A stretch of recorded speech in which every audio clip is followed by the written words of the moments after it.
up? Hello, it's Katie Colson here. Welcome back to my channel. Did we unlock a new perspective of my apartment? Kind of. I want to let you know that I put away my laundry, all like 3-4 loads of it. Well, one, because I didn't have any more undergarments to wear on this day, and I started my period. So you didn't need to know any of that. No. But I did that, so you're welcome, even though the couch is still a mess. But you're just going to have to believe me that it was a far bigger mess before. Listen, leaps, bounds, steps, we're making them. Who am I? Oh my God, putting out a video? Crazy work. The reason you're getting this angle is because, I mean, the long and the short of it is because I don't, pretty sure based on the title and the thumbnail, you already know that I'm not going to be pitching this book to you by the end. We might actually be in a far different category by the end of this. Now, is this the most amazing, detailed, beautiful sprayed edges I've literally ever seen in my life? Yes. But that's when you know there's trouble. When there's gorgeous edges of a book that just came out, that's a new release, we're in danger. We're in danger, babes. Danger. Because then you go, why do you need that? Why do you need that extra push? Yeah, I'll tell you what it's about, the summary, and then I'm going to tell you trigger warnings, okay? And if you don't want to hear the trigger warnings, I'll have a little thing saying like skip 5 seconds or whatever, blah, blah, blah. But Katabasis by R.F. Kuang. She is also the author of the Poppy War trilogy, Yellowface, and Babel. All of which... Oh my God, is this the author that I've read every single book she's...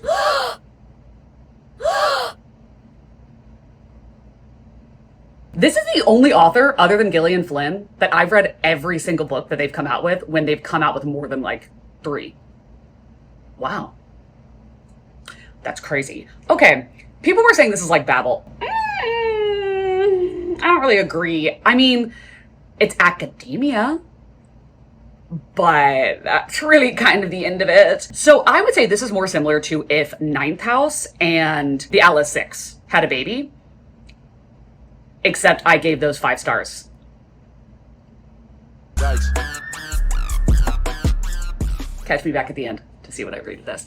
But this is about our 2 characters, Alice and Peter, who are in a graduate program. They are both students of this guy, Grimes, who is a genius in this magical, not magical world necessarily, but you can create magic based on logic paradoxes, and other people can create magic using other things, but these 2 characters use logic paradoxes.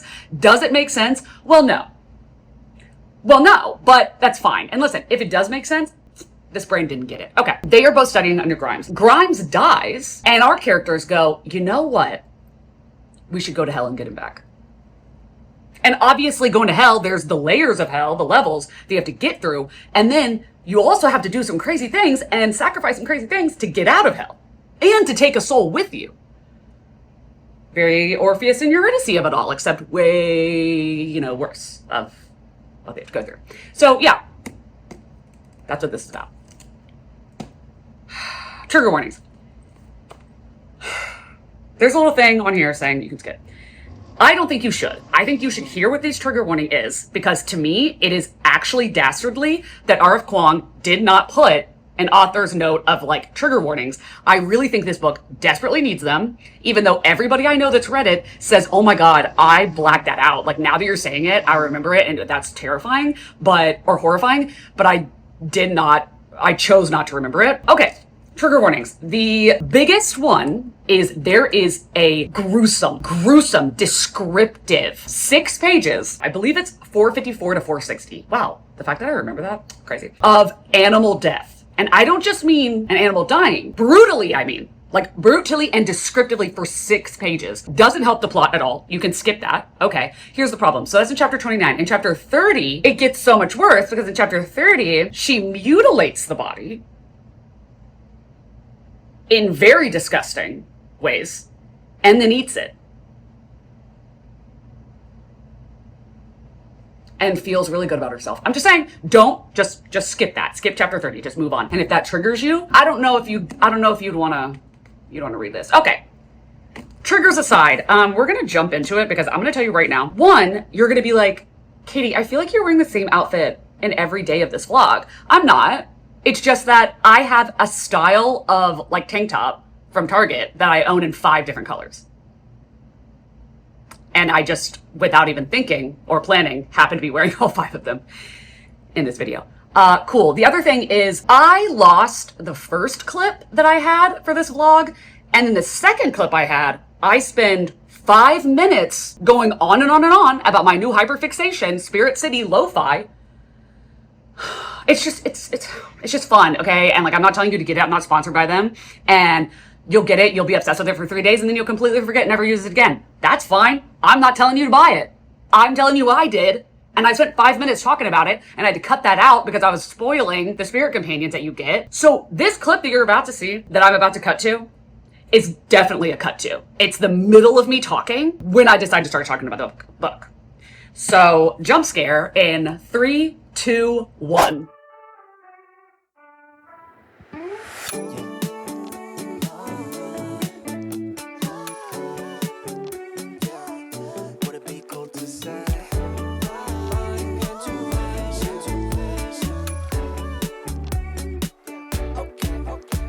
Yeah, intuition, just wanna follow intuition. All my senses tell me I know what you've been thinking. I've been feeling, what if we got up, left this party? Cause I can see you're probably gonna be scrolling feeds all night long. Your friends. Oh my god, anyway, I am like almost 2 chapters into Katabasis, and I'm really liking it. And I had a talk with my friend, Amy. She was like, oh, I'm not really understanding what's going on. And because I said that I didn't understand what was going on in Babel and that I just felt kind of like confused and like kind of dumb and bored. And she was like, oh, that's how I'm feeling in this book. But I didn't feel that way about Babel because she was like, oh, I have like a background in language. So like I connected to it. And I was like, listen, I don't have a background in logic paradoxes, which apparently is what the magic system is based on in this book. That doesn't make a lick of sense to me, how that's going to work. But to be honest, I don't really care because it's fun. Like, do I have a background in logic paradoxes? Well, no. But I do love logic. But I do have more than my fair share of background with hell. I was forged in the bowels of hell to torture the guilty for all of eternity. As an idea. Keep that in check. I just love the idea of there being different layers of an academy, of hell, of a hierarchy, anything like that. I just think that's really, really interesting. And I also really liked these 2 characters. It's only chapter 2, and I'm telling you, this has to be a romance. If this is not a romance... Wait, what are we doing here? Wait, what? It's going to be if this book does not have romance in it, it's going to be the first book ever, or one of the first books ever, that I'm like wishing there was a romance. I honestly, as of right now, feel like Peter and Alice, maybe they used to, and something happened.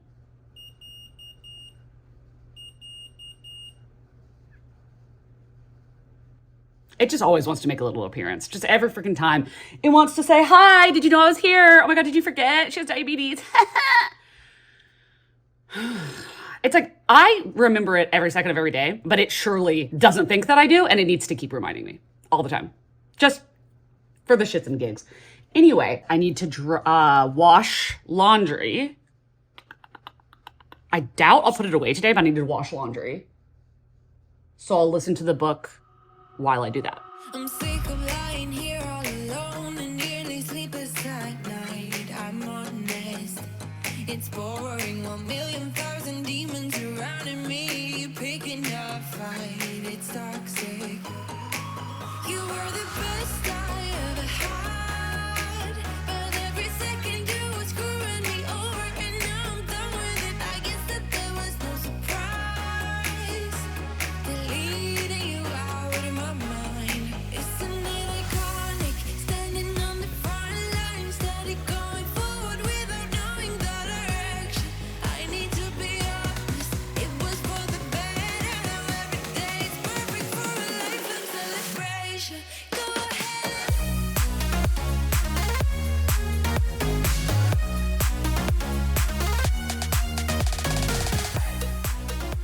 Okay, I just got it. I just got what it is that, well, doesn't have the dust jacket on it. Also, it's upside down. Great. What it is this is reminding me of, because I keep being like, I don't feel like this is written by R.F. Kuang. Not that, like, she didn't write it. That's not what I mean. But it's not, well, I was about to say it's not like anything she's ever written before. But then again, nothing that she has ever written is like what she's written before. She's like one of those authors like V. Schwab, where every book is so different. But I feel like R.F. Kuang even more so. Because if you look at The Poppy War, completely different vibe than Babel. Like, wildly different. And then you have Yellowface. Wildly different. Like, they feel like they're all three written by different authors. And this also does. This feels completely different. And I finally figured out what it is that I would compare this to. I would say it is like a blend between Ninth House and the Atlas Six. So the two characters in the Atlas Six, I want to say their names are Nika, was it? Oh. Let me just take you with me while I figure it out, because I literally have in the book artwork of the characters. Okay, Libby. I was going to say Nico and Lila. Nico and Libby Rhodes, their combined like relationship and dynamic is very comparable to Katabasis.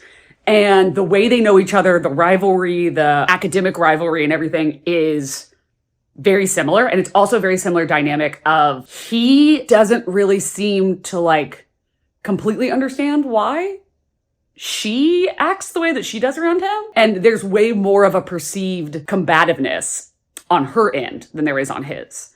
So a little bit of miscommunication there. And I would agree with that also in Katabasis. And then the Ninth House stuff is like, I mean, hell, obviously. But then also the magic system being, well, they're not the same, but the magic system being laced with something that is very dark, but then you also have like a little bit of Dungeon Crawler Carl, because they, not Professor Grimes. There's a guy that you meet in one of the chapters, he's not important, that's like a side character that is kind of, almost seems like a professor of this hellscape. And it felt very much like a side character in Dungeon Crawler Carl. And also it feels like that book because there's so many moments that are like shockingly funny that pop out. You're like, what, are we in hell? Oh, we're in hell. Oh yeah, we're still in hell. Okay. I had a little hee hee ha ha, but now we're back in hell. Okay, got it. Like, yeah, and I'm really enjoying it. I'm worried because there has been so many tropes, and I mean like, so many have already happened, and that's something I think is weird for R.F. Kuang because it really, I'm not going to say what they are. But there has been a few very popular tropes that have happened. And that's shocking to me with R.F. Kuang. Especially, I'm 146 pages in. And the things I'm talking about happened in the first, like, maybe 50 pages, if not less than 50 pages. So, a little bit worried about that. But oh God, let me turn it the right way around. This far in, this is like one of the heaviest books, I swear to God. But God, those edges are freaking stunning. Okay, I'm sprinting right now with my friend Julia. And she's about to read Thursday Murder Club, and because we're going to watch a movie together. And then she's going to read Katabasis. Also, Amy's reading Katabasis, but she's not really, I don't think she's really liking it. Okay, no, I need to text her. That's not me. I'm going to text her and ask if she's gotten any farther. Okay, let's get back to reading. Okay.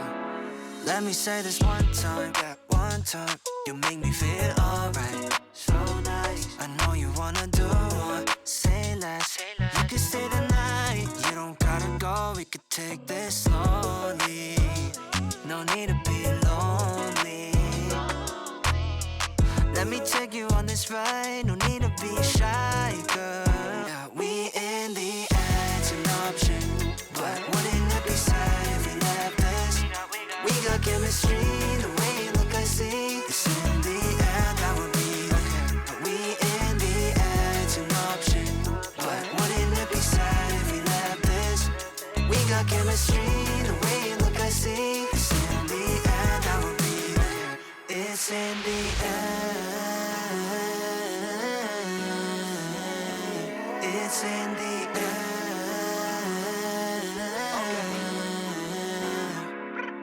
Yeah, we taking off. I don't mean flight. I got the sauce, you got the spice. Time Oh my God, he's so fucking cute. Ah, he's just a little baby. He's just a little baby. Oh my God. That's so cute. Oh my God. Oh. Oh my God. Oh, I have to have him. I have to have him. He's a little pumpkin. Oh my God. Oh my God. Yeah, you're coming home with me. You're coming home with me. I'm stereo. Okay, I'm fine. I'm chilling. I'm fine and I'm fine and I'm chill. Oh my God. Okay, let's get back to reading. I'm sick of lying here all alone and nearly sleepless at night. I'm honest, it's boring. 1,000,000 demons surrounding me, picking a fight. It's toxic. You were the best I ever had, but every second you were screwing me over, and now I'm done with it. I guess that there was no surprise, deleting you out of my mind. And I am struggling, reminiscing about our good times, the good days, but good wasn't the only perspective of all the days that we had. We already know this guy, my hellhound. I made my outfit and character to match him, so he's got to stay. The ending of chapter 10, that last line. Now I know R.F. Kuang doesn't think I'm stupid. Now I know she doesn't think I'm stupid. There's no way. Like, if this was in a different book, I'd be like, oh, well, obviously that's not what he's gonna do. Duh. Because I'd be like, oh, well, the author's like, you know, doing a weird, like, tropey, like, miscommunication or whatever. But it's R.F. Kuang, so I'm like, I don't know. But I'm like, R.F. Kuang, I know he's not doing that. I know he's not doing that if you've read it. I don't believe it. I don't believe it. I have been decorating. Sorry for the, oh God, I keep giving y'all like the most scary turnarounds today. I'm decorating this girl's room, and this is how it's going so far. Oh, actually, this kind of eats. This kind of eats. This is nice. I like this. Yeah, but that's what I'm doing. And I'm on chapter 11 or 12, something like that. I think 11. Yeah. Having fun.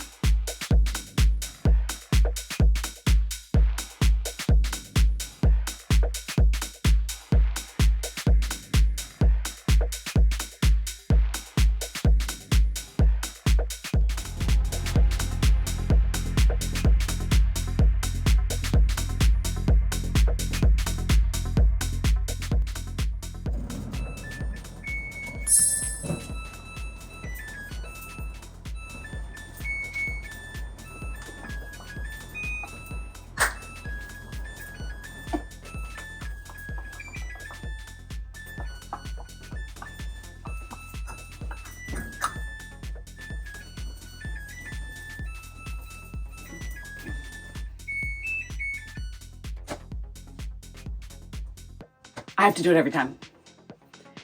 I have to do it every time.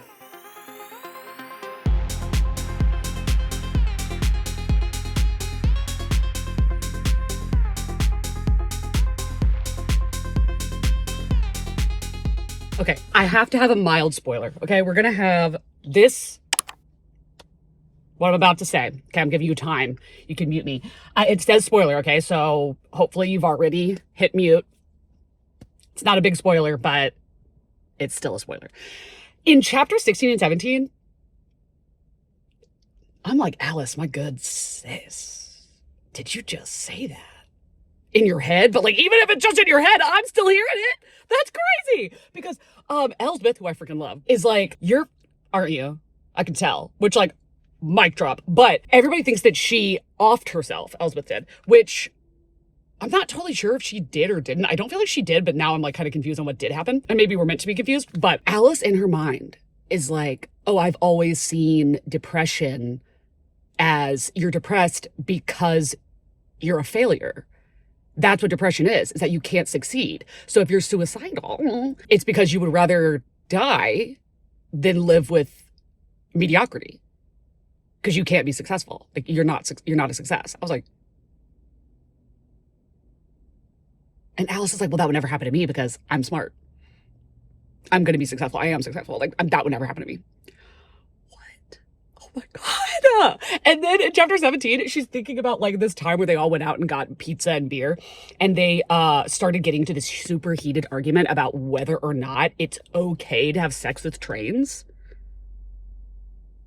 And I was like, Sky Daddy is calling. Sky Daddy is calling. I think that's so funny.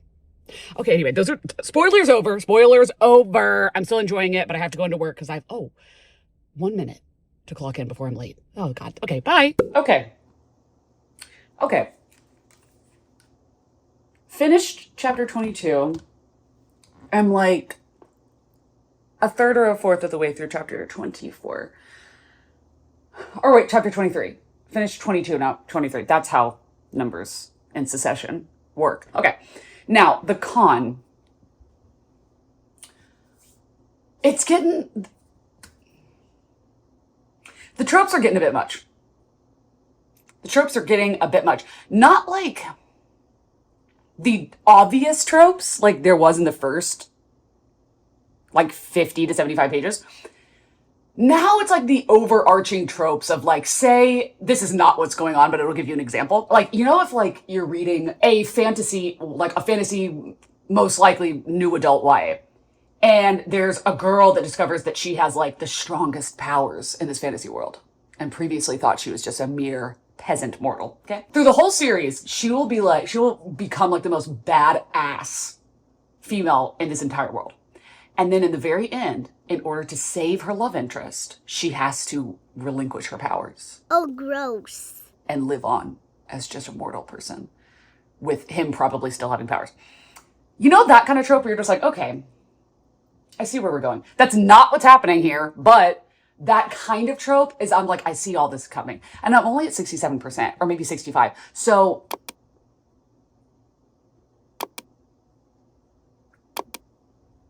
like, what are we doing? I don't know. I fear that I'm getting the little hint, a little tingle in my head that this is not it, that I truly do not think this could be 5 stars. I really don't think so. And now I'm worried that it's not even going to be a 4. And that is unfortunate. It's very unfortunate. But anyway, thanks for listening. I'm going to keep listening to it. If I don't work today,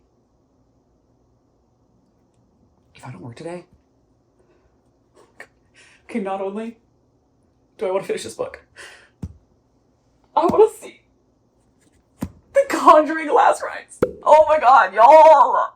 I'm so excited. I love The Conjuring so much. Ed and Lorraine Warren, the fictional versions of them. Looking at you, freaking Ed. In real life. Ed and Lorraine Warren, the fictional versions of them, is like one of my favorite, like top 3 fictional couples of all time. And I'm so excited. It's the last one. I'm such a fangirl from them. Okay, sorry, I'm shutting up. Thank you so much for listening. There is only one of you, only one of me. There's a million of those who won't let us be. But they're not gonna see me bleed. Cause baby, I got you. I've been beaten to the ground, dragged across the dirt. I've been scared to live cause some people never learn. But they're not gonna watch me burn. 80 no second tricks Colson. Unleash the beast. How have I not heard anybody talk about this? I just finished chapter 29. And like, I'm horrified. I was like, oh, I didn't know we were going to do things like that. Out of nowhere in chapter freaking 29, you're like 450 pages into the goddamn book. Like, you have crypt keys, you've got, it's hell and everything, but it's like, hasn't been like scary. But I'm going to tell you a trigger warning.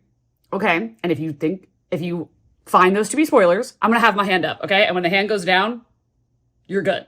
So put me on mute. In chapter 29 specifically, do not read that section. It won't really do anything for the plot, but don't read that chapter. If you were triggered by the death of an animal. They die horrifically. And it's worse than that because it is also then mutilated and eaten.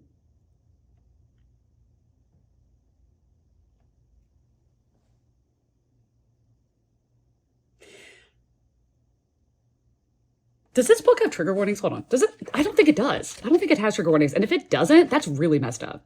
Hold on, let me see. No, there's not. And I kind of think that's fucked up. I know a lot of people who would be highly disturbed by that chapter. Yike. I didn't want to be saying that, but that is how I feel right now. So I'm going to finish it, but I don't like that she did that. Okay, after the absolute guttery that chapter 29 was, I had to put the book down. Haven't continued because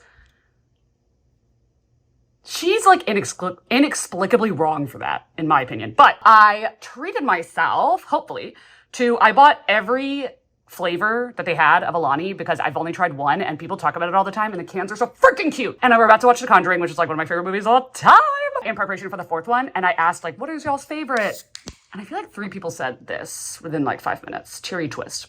It's the cutest can. I'll tell you that for free. Okay. I usually don't like energy drinks or sparkling drinks, so sorry if that is a tampering on your enjoyment of watching this.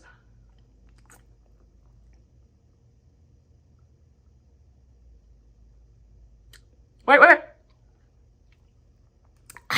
That is good. Oh no. I fear a beast has been awoken.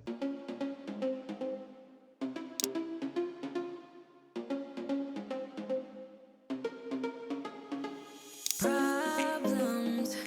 I would never thought that you could be causing these problems. It smells so bright with eyes like these diamonds. Caution.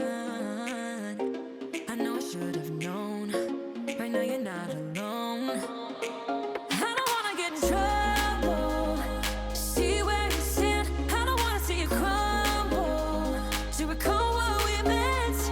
All the words you never said. All the questions in my head. 'Cause you're trouble, yeah. Yeah, you're trouble. Yeah, you're trouble. 'Cause you're trouble. Yeah, you're trouble. Running. Listen, is it the height of insanity? Well, yes. But is this not the most satisfying thing you've ever seen? Look at that. Oh my God. That's so nice. Oh, that's so nice. I like it. I put this book down for so long. It's been, I don't know, like 5 hours? Watched The Conjuring, did all that. Okay. Just picked it back up again. And I told everybody, I was like, do not read page 454 to 460 in the US first edition hardback. If you don't want to read, well, I'm just going to say that, say like the trigger at this point, but not what goes down, but the death of a cat. That's very brutal. And more things that happen with the cat. I thought, okay, like it doesn't really have to do with the plot. So like you can just skip it. Tell me why in chapter 30, it gets worse. It gets worse. Mind you, the trigger I said happened in 29.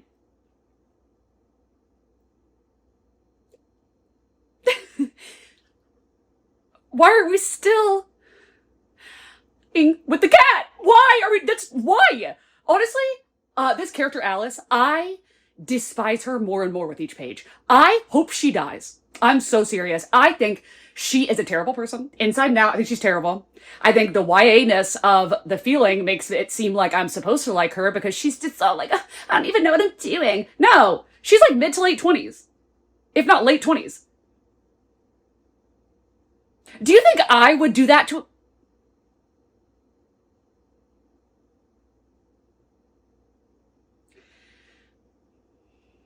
I'm really going to try. I'm going to try for this vlog to finish this book. But right now, I am so mad that I will feel generous giving it a 2 or 2.5.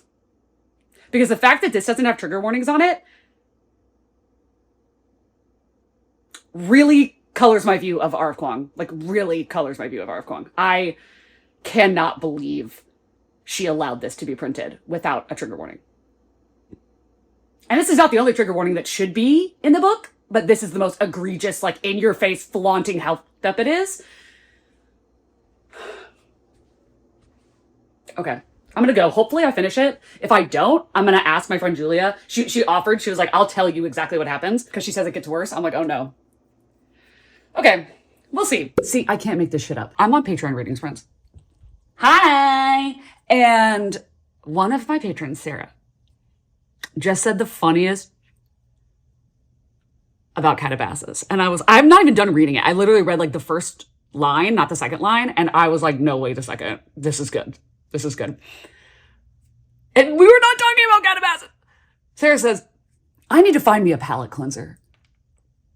Kuang has a subtlety of a male mouse tap dancing in the middle of the airport with the tutu on.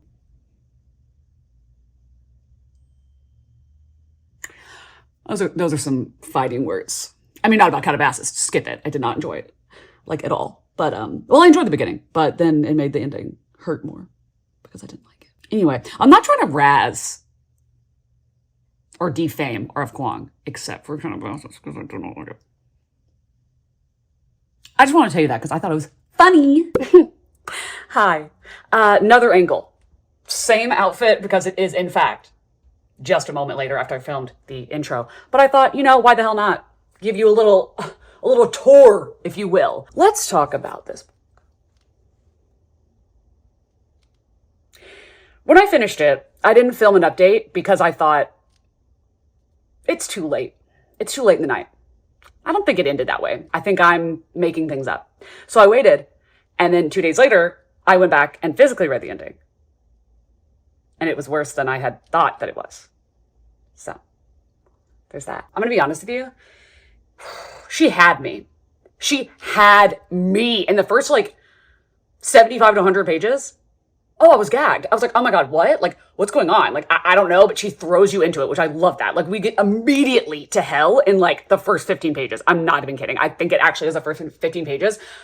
They're already in hell. This is a non-spoiler section, but she had me. I was like, oh my God, the tropes are like, I mean, they might be a little much, but like, I'm kind of vibing. Immediately went downhill. Immediately.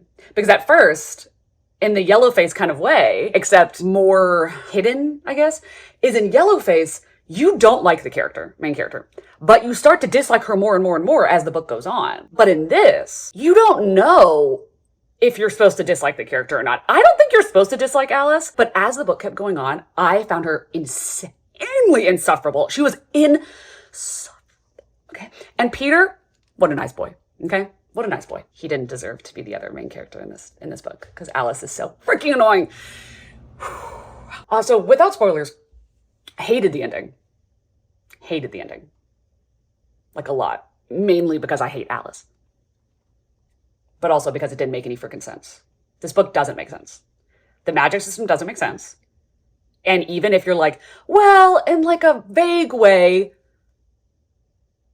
okay, well then give me an example. Make up your own example of something that you could do with this magic system. I'm so sorry. Don't actually do that because I'm sure there are so many people that are super, super smart that like really got in deep with this and like understood and like, you know, I wasn't one of them. I was trying and then I went, this is just overly absurd. So yeah, hardest no. Did not like the magic system. Didn't think it made, well, no, I liked the magic system, but it didn't make sense. The levels of hell also didn't make sense. And literally at one point, which I do respect her for this, a character tells like Alice, like, don't think about it too hard. It doesn't make sense. I was like, okay. I will also say that I really respect R.F. Kuang for the talk of academia in this and how you can so easily get swallowed up by academia and the thought that nothing else matters and that your whole entire life and being and entity is revolved around how high up in academia you can get and what degrees that you have, what letters next to your name you have, if you have tenure, if you're this, if you're that, like what papers you've had published, that kind of stuff. So I definitely, while of course I have never been in the level of academia that Alice and Peter are in this or anywhere near it, I do have heard and have seen and, witnessed that this is the real life of really high up academia. So I do respect that. And I know that R.F. Kuang definitely has been in it because she's got like 4 PhDs or something. She's got like a bunch of degrees. But that's really the only... No. The other plus, I love Elsbeth. Elsbeth, yeah, should have been the main character. Should have been the main character. Or Peter. At least Peter. Okay, I'm going to get into spoilers because that's really almost all I have to give you, even though I was just talking for a while, so I guess I did have a lot to give. But let's get into spoilers right now. Okay, spoilers. Wow, new angle. I thought, if I'm already being a crazy girl, if I'm already giving you different perspectives, I thought, wouldn't it be cheeky to do another one? Okay, the first thing we're going to talk about in spoilers is the trigger warnings, because I've written down quite a few. And some are worse than others, and some you will think, that doesn't sound that bad. When it's repeated over and over and over again, misogyny, the repetition of misogyny. Now, here's the thing. You might be thinking like, yeah, she's a woman in academia. For starters, we freaking get it, Alice. We get it. Anyway, you might be thinking, yeah, of course, every single day she's faced with misogyny. That's not what we're talking about. I'm talking about Alice being misogynistic. Alice, of any misogyny that happens in this book, it's all from her mind and her mouth. All of it. Now, we are told that misogyny happens to her from male cohorts or male professors, male whatever. We're told that from Alice, but Alice is the one who is constantly judging other women, who is saying like, oh, like that, this is why women aren't cut out for this. Like she's different. Alice is built different. I'm not going to lie. It kind of makes me like happy when bad things happen to her because she's not a girl's girl. Like she's the antithesis of a girl's girl. We also have sexual harassment, emotional abuse, definitely emotional abuse, manipulation and tampering with one to the point of mental distress, mental breakdowns. The fact that a character puts so much pressure onto a student that they killed themselves. And the main character says, oh, well, if you're suicidal, that you're a failure. You wouldn't be, if you were successful, if you were smart, if you've had something to live for, like your brain, that would never happen to me because I'm better than those people. Okay. Gaslighting, sexism, suicidal ideation, specifically the dismissal of mental illness in oneself, Alice, as well as its existence at all. Because she doesn't think it's real. Okay. Eating disorder. Alice literally says at one point in this book that she's proud of the days that she forgets to eat at all. Also, did I forget to say that Alice is like really hot and Peter's like really hot? Anyway, animal cruelty, which is purposeless. Like literally the only purpose is that she gets the blood to do magic with. None of the rest that happened needed to happen, okay? Animal cruelty, animal death, eating of an animal, murder, body horror. Oh, and then to me, kind of abuse of a chronic illness, because there's a chapter in this where this whole time we're being told, oh my God, Peter like thinks he's better than everyone and he just skips class whenever he wants to, but then still makes good grades and the teachers still love him and he just doesn't show up for social gatherings, but then when he does show up, it's like, oh my God, Peter's here, oh my God, Okay, we give a chapter from Peter's perspective where he tells us, oh my God, LOL, actually, I have Crohn's disease. And that made my life really hard. Goes into a whole chapter where it's really it's very sad when it talks about his life and how he has not been able to have like social interactions with people in a lot of ways because he's dealing with this disease that in his life had not been studied and given treatments and medications that he would have later in life been able to get. So we're being told, oh, he has Crohn's disease and he just refuses to tell anybody. Refuses to tell anyone. So he'll just skip class and be like on his deathbed at home. And that chapter is just to be like, oh my God, Peter is like totally not skipping class. He's totally definitely wants to hang out with Alice. And then when he just ghosts her and Alice is like, oh my God, he hates me. He doesn't give an explanation or reason. He lets them believe whatever they want to believe. And then here's the thing though. It is never mentioned again that he has a Crohn's disease. Ever. Not only is it not mentioned that he has Crohn's disease, he's in hell with like barely anything to eat and water, and that's it. And no bathrooms, by the way. For multiple days. No bathrooms. We're just... Huh? What? Oh. Okay. Part of me is like, did she research Crohn's and write that one chapter and then it was after she'd written the entire book? Because I just don't know how you don't mention that again, like ever. Like Alice never finds out. He never tells Alice. What? Okay, anyway, that was supposed to just be trigger warnings and it turned into a lot more. So what's the next thing I want to talk about? Oh yeah, so miscommunication trope.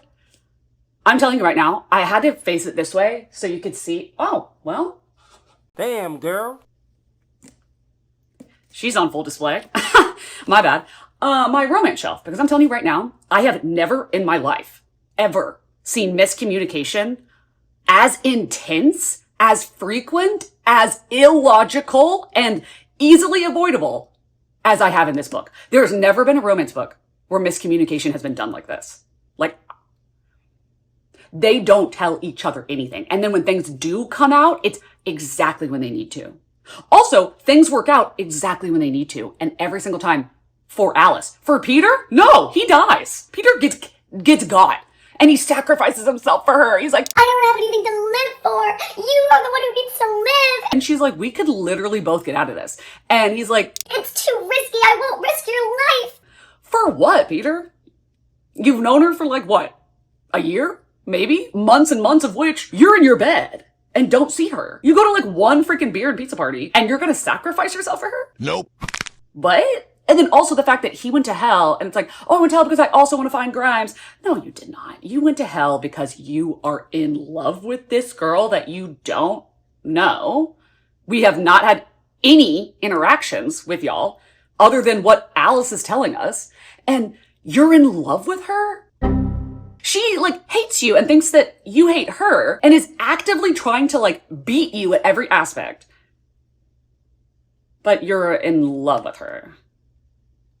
But we also never get any instances of being shown that. We never get any like memory that Alice has where as having that knowledge, you can look back on the scene and see what he's saying to her and think, wait, oh my God, no, he loves her. No, he just seems nice. He seems like a nice guy that is like, Alice, okay. I mean, I didn't say that, but whatever. Okay, you know, you want to just go be crazy. I'll just be over here being sane. Yeah, because that's how it feels. And then in the end, the ending. I hated the ending so much. I hated the ending so much. I went back and read it the last 15 pages physically. You're telling me the resolution without consequences is wackadoodle in this book. Okay, I'm just now realizing I really hope R.F. Kuang does not see this. I respect and love you. It was Rebecca Ferguson Kuang that wrote this, and I don't know who she is. She's an imposter. Anyway, at the very end of this book, it's like, oh my God, we only have like 10 pages left. What's going to happen? Oh, Alice goes, oh, I'm going to kill Grimes and tell you right now that has been my plan the whole time. Even though you're telling me you don't know if it's going to work, as you're saying it will work. And then somehow, without us knowing how you did it, like a portal opens up and sucks Grimes in, and then Peter walks out, and now he's not dead.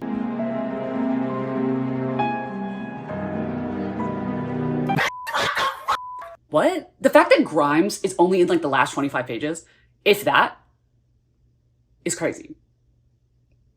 It's crazy. And Peter's like, oh my God, you saved me. Cool. Like, not even like a big deal. Just like, what? Oh, I was just sacrificing myself for you, and now all of a sudden here you are. And she goes, she puts on a Karen. Okay, she cuts her hair real quick into the bob and goes, I want to talk to your manager. Gets a quick little appointment with the devil and legitimately goes, well, actually, I think we need a refund. We deserve a refund. I'm not kidding. I'm not kidding, okay? Because she says, we did you a favor. We did you a favor by sparing you Grimes. Because what if Grimes had been successful and he had gotten out of hell and like had this power, which he would not have been able to do without Alice. So Alice like actually was the problem. But okay. She goes, our lives don't mean that much to you, but we did you a favor. So you should give us not only a free passage back to the reality, back to the above ground, but you should also give us our lifespans back. Because also, by the way, you have to give up half of your life to get into hell. And then nobody knows what it takes to get out, because as far as we've been hearing, people don't get out. So, okay. And do you know what the devil does? He goes, you know what, girl? You strike a hard bargain. But I like your wit. I like your endurance, your tenacity, I say. And he says yes and gives it to them. And they surely do confess their love for each other, hold hands, and walk into the freaking sunset. And it's literally like, oh my God, like, yeah, I know I went to hell and like I killed somebody and I like desecrated the corpse of a cat and ate its eyeballs. I know I did all of that, but like, I have Peter, and that's who really mattered all along. I don't know who you're trying to convince. It's clearly yourself, because you're not convincing me. What do you mean? When Elspeth is like, oh, I know why Peter came down here. I know why Peter sacrificed himself. Why? The way he looks at you. Well, I don't know if you know this, Arif Kwong. Sorry, I hate to say your name in reference to anything negative, but I don't know if you know this, but I can't see Peter's eyes. And you're not describing them to me when he's looking at her, so... Anyway, it's like, oh, the way he looks at you, he's in love with you. And she has the audacity to go, he hates me. I really beg you to tell me one single moment in this book where you get the feeling that he even just dislikes her at all. Never. Never, not one time. So that was really freaking annoying. And I'm like, oh, they just live and everything's just fine and they just get to go about their life. I didn't just want resolution with consequences. I wanted Alice.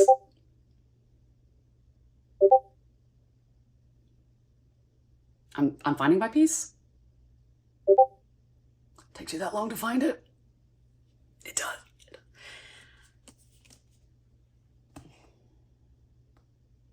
You know what would have been better? Alice sacrificing herself to bring Peter back. So she dies and Peter lives. If she realized at the end of the book that she's actually a piece of shit and that she actually doesn't deserve any of the things that she's been working for, striving for, that she actually does deserve to be with Grimes in hell because they deserve each other because they're both terrible people. And she recognizes that and is like, oh my God, wait, am I the problem? It's me. And gives her life for Peter. I could have clapped at that. I could have clapped. But instead, here we are. Now, poor Peter, poor pitiful Peter, has to live the rest of his life, presumably, with this girl, this woman. They're not going to last. They will not last. I'm telling you right now, the first second that they both want to write a paper on something, and it's a question of whose name is going to be the one that's on it, divorce, babes. Divorce. Divorce. Absolutely not. I know there's so much more to say, but I've already been talking for so long. So I need to shut up. Okay, spoilers over. Go to the outro. 3, 2, 1, go.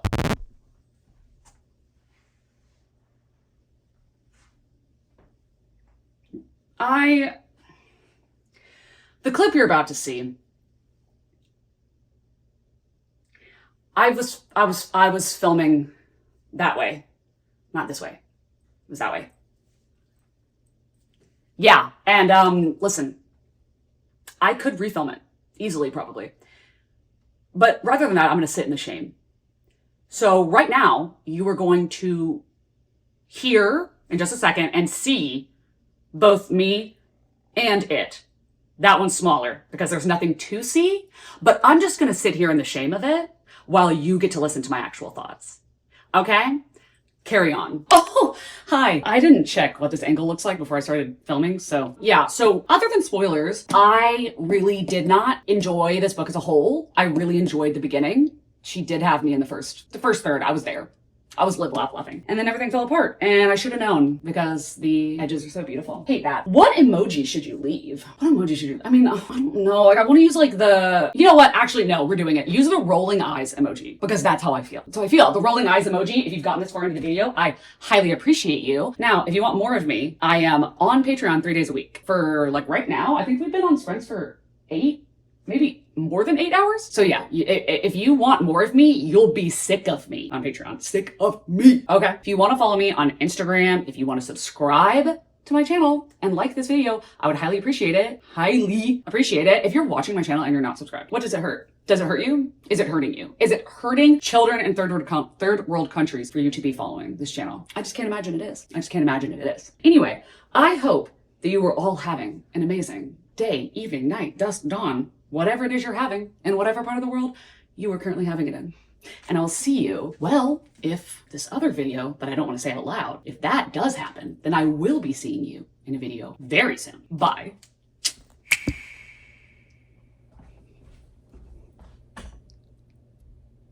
Fuck. You could try to play, but you're never gonna beat me. Look the other way, what I'm doing ain't easy. Bloody hands stained from the people who deceive me. Muddy hands break through the chains, go free me. Looking for change, looking for pain. Pulling a mob, pushing a train. I'll never stop, stick to a lane. Pick up the pieces and go rearrange.